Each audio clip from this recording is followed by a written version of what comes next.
So then let's pretend we're live right now. Well, we will be live when we're on.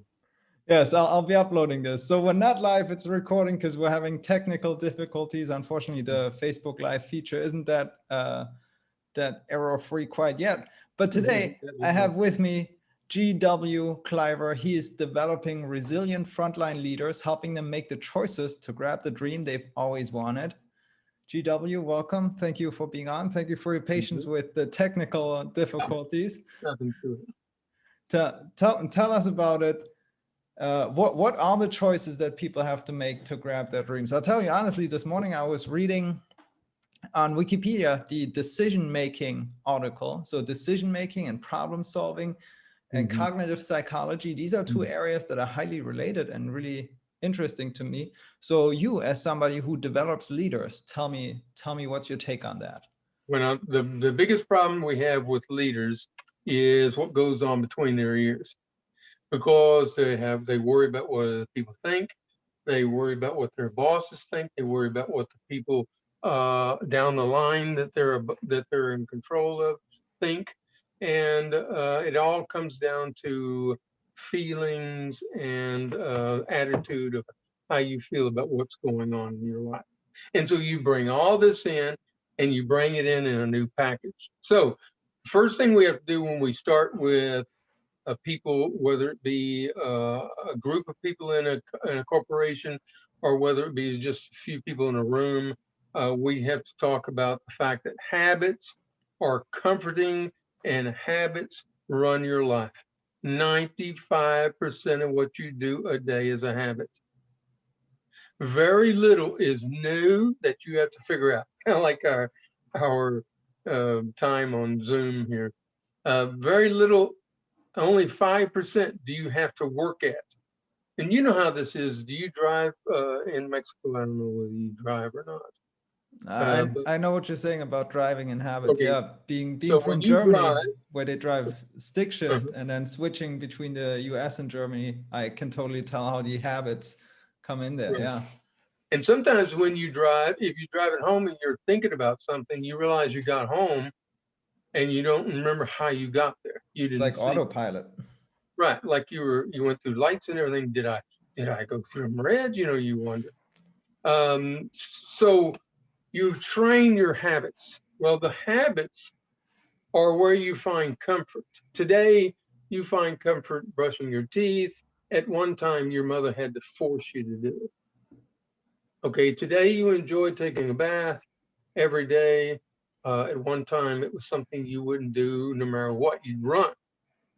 So it's a and usually the habits that you're following have been set down in some way in which you've accepted this idea or this solution to a problem, and then it's been repeated over a period of time so that it reoccurs, and it is your subconscious mind brings it forward as the way to handle the problem that comes on. So a guy comes up and says to you, Oliver, what are you doing? This, and the first thing you do is you go into a certain mode instead of just listening to him and seeing what he's talking about. Excuse me, whether he's the one having a bad day or you have no idea what it is about. But you go into a defensive, or maybe even some people cry, some people scream back at him. And so far as a leader is concerned, that's not going to help them. It's not going to work. So you can see why, if you want a different tomorrow, you have to work hard at it today, because tomorrow's going to be just like today. Your future is made out of your habits. So when you retrain yourself, which is not easy, then you get a new future. So what were you talking about that you were going to do this morning? What was it you were thinking about? You said something you read. Yeah, exactly. In fact, I was about to tag back onto that, because the way you put that just now, that sometimes when we solve a problem, we have the solution that's kind of our default go-to, right? That's And right. if we look at the cognitive psychology and the science behind problem solving, we see that the common obstacles to problem solving are exactly that thing. It's called mental fixedness or limited set, or I mean, it depends on how you look at it, right? What perspective you choose, but also cognitive bias, basically saying that people have done it a certain way forever. And so they have a really hard time thinking outside the box and trying a different approach, even though that approach would be more efficient and beneficial. So when you work with leaders, I mean, and you know, that's from my perspective as well. If somebody is a leader and they have maybe several years of experience and doing things a certain way has gotten them the success they have, right? Has put them in a leadership position, right? So they're already kind of conditioned positively that this is what we do, this is how it's done. So if you work with leaders, how do you snap them out of the cognitive bias? How do you expand their horizon to have them shift things around? What are some of the approaches to that? Okay, so the first thing you have to do is identify what your habit is. And let me give you an example. Over 8 people out of every 10 have low self-esteem. and this doesn't stop just because you're a leader. You can be the guy who's in charge of everything, and you still have this issue with low self-esteem. And this devolves into depression and panic attacks and suicide. I mean, this is why we have so many people who commit suicide, especially veterans, because their PTSD has taken them back to what they had experienced instead of looking forward to what they can accomplish. Okay, and they set up this problematic situation. So now a leader comes in and is going to have consistently the same problem, and he's got to understand so does his down people, the people that he's working with. They all have problems. Unless he's willing to help them overcome those problems, he's going to continue to have the same deficiency in their workmanship, because you want to be able to accomplish wherever they do in a more fluid, like a good well-oiled machine working, pump, pump, pump, pump. Effortless, yes. Okay, but if you're having problems and they're having problems, you can see where the problem comes in. Now, in fact, I believe it's let me see what we have. Yeah, 1 out of every 12 suffer from Great Depression. Okay, when you have that and you have people and you go down there and scream at them about how they need to get busy and produce, the function's not going to be there. So now what has to be is, first of all, you have to identify where your erroneous solution is. And then you have to develop a new idea. For example, let's say you wanted to work out, and in the morning when you got up and you didn't want to work out, and so you've got to say to yourself, I'm not that person who just lays here. I'm a person who gets up and does. So you get up and do, because your body must do whatever your mind tells it to do. This is why people get sick.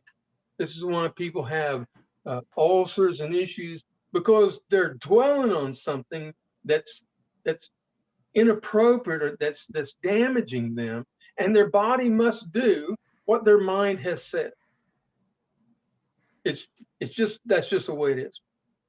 Your body can't do anything but what your mind says. And if your mind is dealing with a problem that the body can't do, then it makes up a way to accomplish something. Okay, so the first thing is you have to identify where your erroneous solutions are, where your problems are, and then realize that they're there because you find them comfortable. And I know that sounds counterproductive, but when a man sits there and drinks beer and eats chips and watches TV and then wonders why he doesn't have a good job, and many do, it's because what he's comfortable doing is giving him pain and suffering. And he doesn't realize if he would choose a pain and suffering that would propel him forward, he could enjoy it much more, because the pain we have today should drive us to a better future instead of holding us back from the past. Love it. Yeah. So let's say you, as a woman, you have been molested or something like that, and you're holding that in your mind. And you see somebody who looks similar or who has the same voice, or they come up to you with this attitude, or they come into your space, and you can't deal with whatever they're talking about because of something that's happened in the back. You haven't resolved that. You haven't trained your mind to do differently. And so what happens is the subconscious mind, zoom, brings that idea to your conscious mind, and your conscious mind cannot think of it.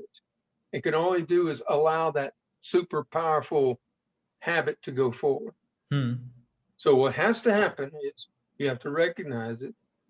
You have to identify an opposite habit that works well, because you can't get rid of the old habit. You have to develop a new habit, and the old one will die by disuse. And so if you work out and you do this for 2 or 3 months, pretty soon that's who you are. You're not the other person anymore. Does that make sense? It makes perfect sense. I'm 100% with you. I hope anybody who's watching this is clicking for them just as well. I want to recap a couple of things here from my perspective. One powerful thing that I've also noticed is it starts with the identity and the belief, right? So whatever you believe about yourself is going to perpetuate your actions, your choices, all of that stuff. That's correct. Now let me ask you about yourself. And I'm not putting you on the spot. This is just go for it. How do you know what you believe? Okay, you don't know, because in the subconscious mind, it is a library full of stuff, just everything you've ever seen, smelled, tasted, heard, is all there. So where do you go to find it? There's no card catalog. How do you know? What you do shows you what you think. So you look at your habits. You look at what do you normally do that is counterproductive. This is very key, because this gives you the answer. So now when you talk about having a desire and wanting to accomplish something, and just saying, hey, I'm going to do this, won't get it. What has to be done is you have to say, this is who I am, and this is what I'm going to do, and force yourself to overcome that. And every time you do, then this massive, strong Superman habit can't be as capable to take over. And the more you do it, the more it gets weaker, and and then you're on a different path. So you shoot an arrow. You ever shot an arrow out of a bow? Yes. Okay. So or a bullet out of a gun. Just a very micro change makes it whether it hits the target or goes way off into who knows where. Absolutely. Yeah. Okay. Now, and the more you hone that, I'm sorry, go ahead. Keep iterating on that for a second, but I do want to follow up on something that I'm fundamentally unclear on here and what you do actually. Go for it. Okay, so I mean, yeah, it's totally makes sense, right? Getting the initial starting conditions just right, like on a bow and arrow, is important, and that needs to be dialed in. But the way you describe what you do, and now some of the examples you've given, I'm actually a bit unclear right now, because some of this sounds like, personal trauma, PTSD, and almost like psychological therapy.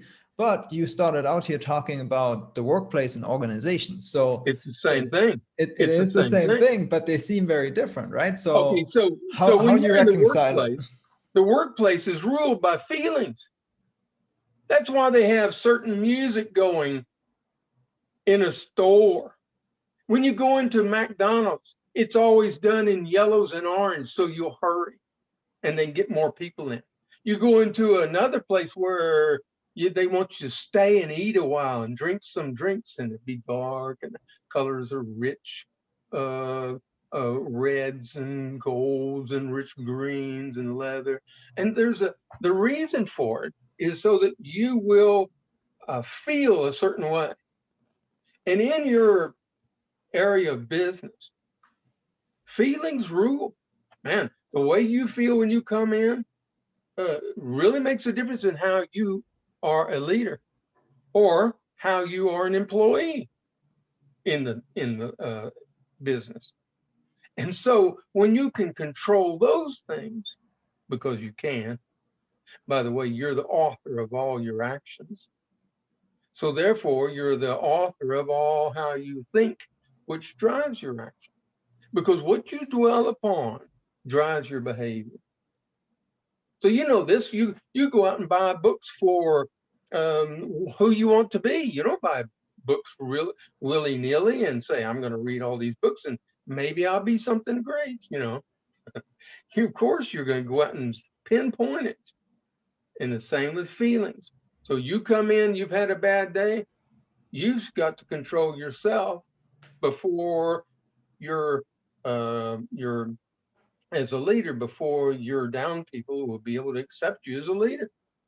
You, how many times you've had bosses that you have laughed about behind their back because of the fact that they're not bosses at all? They Right. just got in the position.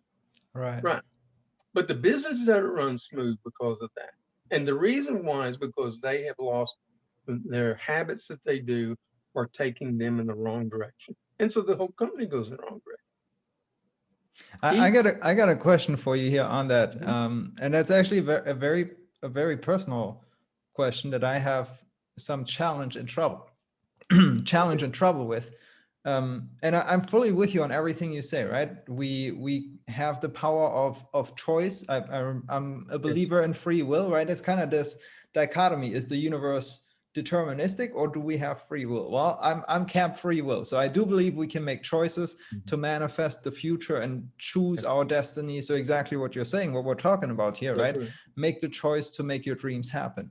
However, in a universe where there's multiple actors that each have free will, including Mhm. in a company, in Mhm. a group, right? There's all these individuals. How does a leader awaken and empower his or her employees to see that the same way, to get them to recognize their free will and not continue to be, slaves to their emotions and be driven by them as if they have no control?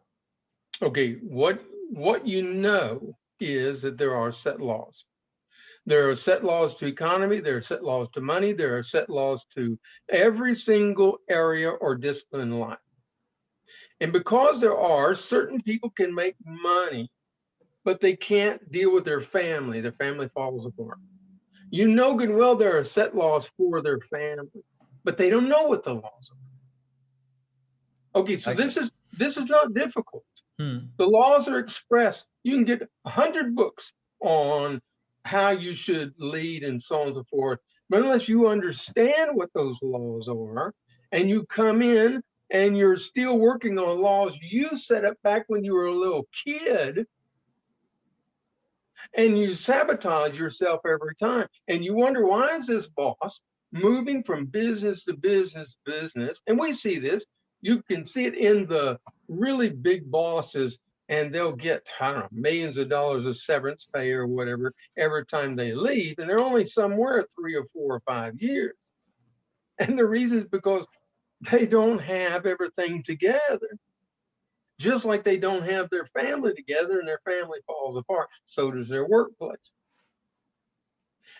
And we know these laws are set because when we try to go against them, things go wrong. Your car, you go to turn on your car, when it doesn't follow the rules, you know good and well something in there is malfunctioning. Same thing with being a leader. You know that if you're not capable of doing it, something's malfunctioning. What is it? So all you have to do then is look at your what you're doing, what your behavior is, and see the areas in which you need to correct them, and realize that's a habit. and set up a new rule, a new habit, and work hard to make that habit dominate. That's it. Now it's simple, but many people reject it because it means it is up to them, and they want they want to buy a secret pill or a get rich quick scheme or Right. something like that. And the reality is, it's a bad word. WORK. It's a horrible word, but you're not going to change it any other way. Those dreams don't manifest themselves, right? You gotta make them happen. If you really want them, yes, you've got to make them happen. So GW, overall, it sounds to me, if somebody wants to become a really good leader, they ought to study and learn and become a master of exactly the skill set that you help them with, right? Because you train the leader, and then the leader uses what they've learned with you to train and empower their employees. And that's something we've talked about on previous episodes here. Lift everybody up, right? At the end of the day, that's what it's about. So that work doesn't have to be suffering and depressing and everything, but that we can actually manifest a future in a world that we all like, and that's more pleasant, hopefully. There's a difference between being a victim of circumstances and being a conqueror. And to be a conqueror, you have to learn how to become a conqueror. You can't just automatically walk out and say, okay. I mean, you've got to learn how to do it. And when you're still dealing with these issues and it's running your life and you can't be the leader you could be, well, it doesn't matter where you're leading, whether it be in your family or whether it be in your business or in your church or wherever it is that you're in, your social areas and groups. If you want to be a leader, you're going to have to be in control of yourself. Simple as that. So that you take it to a different level. Love And it. let me tell you something, you're never at the height. There's always more to grow. Always. Then that one I've been thinking about a lot lately. And it's given me, that's a spiritual question for me, right? You know that 1,600 people became a millionaire this week. Wow. Every week. Wow. Why not me? Why not you? And it will come if you have done the prep work for it. Love it. So let me ask you this. If somebody's watching this and they seen this and they're like, wow, I want to become a conqueror, how do they get in touch with you and learn how to be that conqueror, how to identify those problems, those bad habits, and replace them with new ones? What's the method to get in touch with you to learn this? Anybody want to write to me can at gwcliver@gwcliver.net. And if they want, I will be happy to send them a free copy of 7 Keys to Success and Happiness. It's just a little booklet. It takes you, 30 minutes to go through. It'll take you a lifetime to do. Simple as that. That's powerful. That's powerful. like you said, that bow and arrow, right? Just right. getting the starting conditions just right. Boom. just this much difference, and you become a marksman. Love it. And you get medals for that. And millionaires are better at doing what they're doing than we are. So now, and also I have a website if you want to hire me anyway, at gwcliver.net. So anyways, they're free to do that. It's an exciting field, and it is being in control of your mind. I'm writing a little book called Creatures of Habit. That's my newest title. It changes before you finish the book. Right. And it's from victims to conquerors. Sweet. Yeah. That's so empowering, man. I love it. I love it. Thank you, Oliver.